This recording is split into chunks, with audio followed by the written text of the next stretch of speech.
अऊज़ु बिल्लाहि मिनश्शैतानिर्रजीम बिस्मिल्लाहिर्रहमानिर्रहीम। मोअज़्ज़िज़ ख़वातीन व हज़रात, दीन इस्लाम की मुक़द्दस माँ बहनों, अस्सलामु अलैकुम व रहमतुल्लाहि व बरकातुहू। उम्मीद करता हूँ आप सब खैर व आफ़ियत के साथ होंगे। अल्लाह पाक हम सब का हामी व नासिर हो। आज की इस वीडियो में जो अमल, जो वजीफ़ा मैं आपकी खिदमत में लेकर हाजिर हो गया हूँ, इंतहाई मुजर्रब है, क्योंकि अल्लाह पाक का एक सिफ़ाती नाम है या अज़ीज़, और ये उसका अमल है। इंशाअल्लाह इस अमल को करने के बाद आपकी तमाम हाजतें, जो भी आपकी जायज़ हाजतें, इंशाअल्लाह वो सब पूरी हो जाएंगी। बस आपने इस अमल को पूरी तवज्जो के साथ करना है, और करना किस तरीके से, वो भी आपकी गोश गुजार कर दिया जाता है।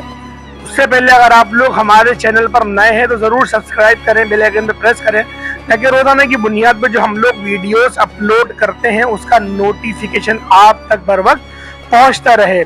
तो मेरे भाइयों, वक्त ज़ाया नहीं करते, अपने वीडियो का आगाज़ करते हैं और वजीफा जो है वो आपकी खिदमत में पेश करते हैं। सबसे पहले आप लोगों ने बावुज़ू हो जाना है। देखिए, बावुज़ू होकर ही इस अमल को कर सकते हैं, और आपने अगर किसी नमाज के बाद कर रहे हैं तो ज़्यादा बेहतर है। मकसद ये कि फजर की नमाज के बाद आप कर लें, ज़ोहर की नमाज के बाद, असर, मगरिब, इशा, किसी भी नमाज के बाद आप कर सकते हैं।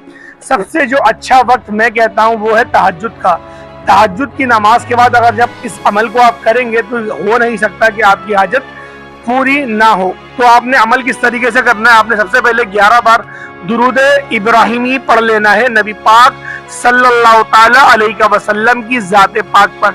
यानी कि आपने उन नबी पाक की ज़ात पर 11 मरतबा दुरूद इब्राहिमी पढ़ना है। दुरूद इब्राहिमी में देखें, होता यह है कि नबी पाक के लिए भी दुरूद पढ़ा जाता है, नबी पाक की आल के लिए भी, हज़रत इब्राहिम अलैहिस्सलाम के लिए भी और उनकी आल के लिए भी। तो इस तरह से आपने जब दुरूद पढ़ेंगे तो इसकी जो अल्लाह पाक रहमतें आप पर नाजिल करेंगे वो 110 रहमतें नाजिल करेंगे। तो जब इस रहमतें जो आप पर नाजिल होंगी 110, उसके आप हिसार में होंगे, और उस हिसार के दरमियान जब आप लोग इस अमल को करेंगे, आप खुद सोचेंगे हो सकता है कि आपकी कोई हाजत कबूल ना हो। तो लिहाजा पहले आप लोगों ने 11 बार दुरूद इब्राहिमी पढ़ना है। अच्छा, दुरूद इब्राहिमी आप अव्वल भी पढ़ेंगे और आखिर में भी पढ़ेंगे। मकसद ये कि आप अव्वल में भी पढ़ेंगे और आखिर में भी पढ़ेंगे। और दुरूद इब्राहिमी से पहले ही आप लोगों ने आऊज़ु बिल्लाह और बिस्मिल्लाह सिर्फ एक बार पढ़नी है, तो और इसके बाद आप लोग आऊज़ु बिल्लाह बिस्मिल्लाह नहीं पढ़ सकते। उसके बाद आप लोगों ने डायरेक्ट अपना वजीफा स्टार्ट करना है। और वजीफा किस तरीके से स्टार्ट करना है, सबसे पहले आप लोग दुरूद इब्राहिमी पढ़ेंगे, और उसके बाद आप लोगों ने अस्तगफार पढ़ना है। 100 की तादाद में अस्तगफिरुल्लाह पढ़ना है, या फिर आपको कोई और सी दुआ याद है, अस्तगफिरुल्लाह रब्बी मिन कुल्ली ज़म्बिन व अतूबु इलैहि, ये भी पढ़ सकते हैं। और सबसे अच्छा जो अस्तगफार है, जो मुझे लगता है, वो अल्लाहुम्मा इजरनी मिनन नार, ये भी देखें सबसे बेहतरीन है कि अल्लाह पाक मुझे जहन्नम की आग से हिफाजत अता फरमा। तो आप लोग इस अमल को, इस वजीफे को इस तरह भी कर सकते हैं कि आप लोग पहले अस्तगफार पर, पहले आप लोग दुरूद इब्राहिमी पढ़ेंगे और फिर आप लोग अस्तगफार पढ़ेंगे।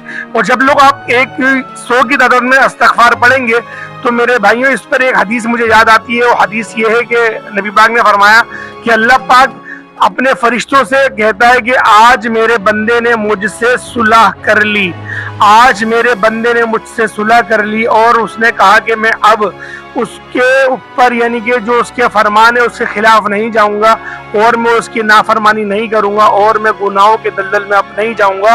और जो उसके पुराने गुनाह थे उसने उससे माफ़ी मांग ली। और अल्लाह पाक ने कहा कि मेरे बंदे, तेरे गुनाह तो कुछ नहीं थे, अगर तू ज़मीन से आसमान के दरमियान का जो खला है, जो हिस्सा है, उसको गुनाहों से भर देता, उसके बाद भी मेरे पास आता और कहता कि या रब्बे ज़ुल जलाल मुझे माफ़ कर दे, तो मेरी तो शान का आलम वो है कि मैं तब भी तुझे माफ़ कर देता और ऐसी तेरी मग़फ़िरत करता कि गोया तूने कुछ कभी किया ही नहीं था। तो लिहाजा जब अल्लाह पाक की रहमतें, बरकतें हम पर इस तरह से बरसती हैं, अस्तगफिरुल्लाह अस्तगफिरुल्लाह पढ़ने के बाद, अल्लाह पाक से सुलह करने के बाद, तो मेरे भाइयों, जब आप लोग पहले दुरूद इब्राहिमी पढ़ेंगे, फिर आप लोग अस्तगफार पढ़ेंगे, आप खुद सोचेंगे अमल की ताकत जा कहाँ रही है। आप ये सोचें, इस तवज्जो के साथ सोचें कि इस अमल की जो ताकत है वो गई कहाँ, और किस कदर ये जो अमल है ताकतवर हो गया है। और एक और हदीस के अंदर आता है कि अल्लाह पाक फरमाता है कि अगर पूरी जो दुनिया के पानी है, जो जमीन से निकलता है, समंदर से निकलता है, उस पानी को उठाकर अगर तुम लोग जहन्नम में डाल दो तो जहन्नम की आग मजीद भड़केगी। मकसद ये कि उसकी आग जो है वो मजीद और भड़केगी और तेज होगी, कम होने की बजाय। लेकिन अगर मुझसे डर कर اگر میرا بندہ استغفار کرتا ہے، توبہ کرتا ہے اور اپنے آنکھوں سے صرف ایک قطرہ آنسوؤں کا گراتا ہے تو اس ایک آنسو کی طاقت یہ ہوتی ہے کہ جہنم کی آگ اس کے ایک آنسوؤں سے ٹھنڈی ہو جاتی ہے اور اللہ پاک اس جہنم کی آگ کو اپنے اس گناہگار بندے پر حرام کر دیتے ہیں۔ تو میرے بھائیوں، کتنی ہی فضیلت ہے استغفار کی، میں بیان کرتا رہوں گا، ویڈیو بہت لمبی ہوتی جائے گی، تو لہٰذا یہ چند 2 حدیثیں میں نے آپ کے آگے بیان کر دی۔ اس کے بعد آپ نے اللہ پاک کا یہ صفاتی نام یا عزیزو، یہ آپ لوگوں نے 313 کی تعداد میں پڑھنا ہے۔ مطلب یہ کہ 313 دفعہ آپ لوگوں نے یا عزیزو پڑھنا ہے، اور اس کو پڑھنے کے بعد آپ لوگ پھر آخر میں 11 بار دوبارہ درود ابراہیمی پڑھ لیں گے، اور پڑھنے کے بعد آپ کی جو بھی جائز حاجت ہے آپ مانگے اللہ پاک سے۔ اگر آپ کو روزی روزگار کا مسئلہ ہے، آپ کے رزق میں برکت نہیں ہے، یا پھر آپ کے وسائل اتنے نہیں ہیں، یا پھر اللہ پاک نے آپ کے رزق پہ تنگی کر دی ہے اور آپ میں یعنی کہ آپ کے گھر میں رزق پورا نہیں پڑ رہا اور مہنگائی بھی اتنی ہے کہ اب بس ہم کیا کہیں، الرحمن الحفیظ، اگر آپ کو روزی روزگار کے معاملات ہے تو اللہ پاک آپ کو اس معاملات سے بھی خلاصی عطا کر دے گا۔ اگر آپ لوگوں کے گھر میں جھگڑے بڑے ہوتے ہیں، لڑائی جھگڑے ہوتے ہیں، تو آپ لوگ اس عمل کو اس مقصد کے لیے بھی کر سکتے ہیں۔ اگر آپ لوگ چاہتے ہیں کہ میری شادی ہو جائے، رشتے نہیں آ رہے، آپ خواہ کے کوئی خاتون ہو یا پھر آپ مرد حضرات ہو، کوئی بھی ہو، اللہ پاک آپ کو ایک نیک اور اچھا رشتہ انشاءاللہ آپ کے گھر بہت جلد بھیج دے گا، جو آپ کے گھر پر دستک دے گا۔ تو لہٰذا اس مقصد کے لیے بھی آپ اس عمل کو کر سکتے ہیں۔ اگر آپ لوگ بے اولاد ہیں، مطلب یہ کہ آپ کی کوئی نرینہ اولاد نہیں ہے، بیٹا نہیں ہے یا بیٹی نہیں ہے، آپ اس مقصد کے لیے بھی اس عمل، اس وظیفے کو کر سکتے ہیں کہ اللہ پاک آپ کو اولاد جیسی دولت سے مالا مال فرما دے۔ اس کے علاوہ اگر آپ لوگوں کی اولاد ہے اور وہ بہت نافرمان ہے، آپ کی بات نہیں سنتی، تو آپ لوگ اس عمل، اس وظیفے کو اس مقصد کے لیے بھی کر سکتے ہیں۔